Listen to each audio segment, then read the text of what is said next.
In the high, misty mountains where the air is thin and the winters are long, an old weaver named Elias used to spend his days working a heavy wooden loom. By his side was an old, chipped ceramic lamp that had been in his family for generations. Elias treated the lamp with immense care, polishing its dull surface every evening and speaking to it as if it held the spirit of his ancestors. He believed that even the simplest objects deserved respect. But when Elias passed away, his nephew, Kaelen, inherited the workshop. Kaelen was a man of cold ambition. He looked at the old loom and the ceramic lamp with nothing but contempt. "Dusty junk," Kaelen muttered. He pushed the loom to its limits, weaving low-quality rugs at a frantic pace to make quick coins. He neglected the workshop, letting the roof leak and the hearth go cold.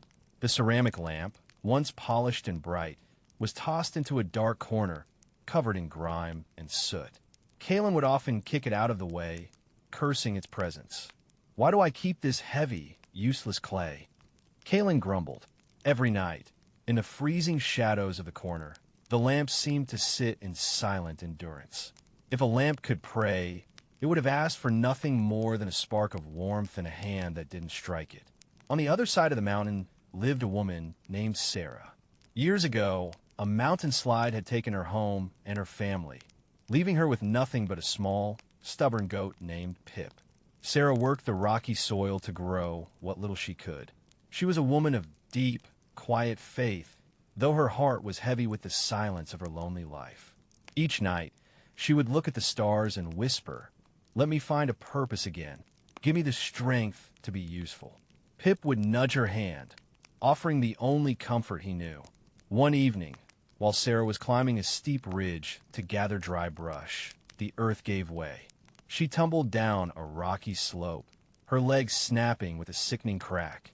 To make matters worse, as she tried to crawl, a sharp shard of slate sliced deep into her palm. "Please, not here," Sarah gasped, the cold mountain air stinging her lungs. She collapsed, unable to move as the sun began to dip below the peaks. Pip didn't leave her. He raced toward the distant flickering light of the village. He bypassed the warm homes and headed straight for the dilapidated workshop where Kaelen was closing up for the night. Pip bleated desperately, tugging at Kaelen's coat, but Kaelen pushed him away. "Get lost, pest!" Kaelen shouted. In his desperation, Pip knocked over the heavy ceramic lamp in the corner. It didn't break. Instead, it rolled toward the door.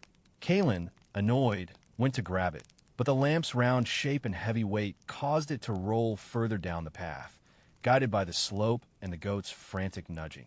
Kaelen followed, cursing, wanting to retrieve his property.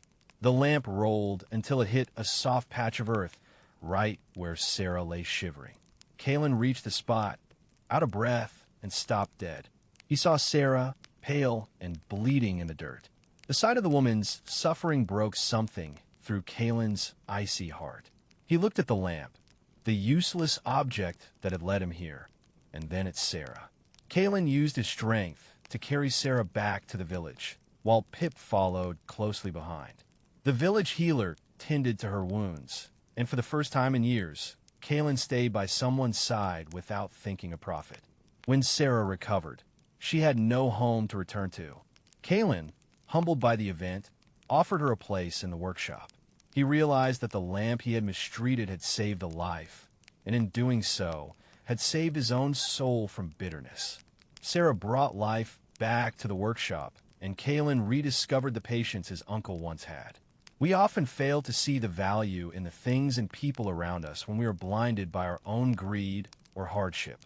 True character is found in how we treat the silent and the weak, for destiny often uses the most humble tools to bring about the greatest miracles. Patience and a kind heart will always find their way to the light. Please subscribe to our channel Stories of Inner Light for more inspiring stories.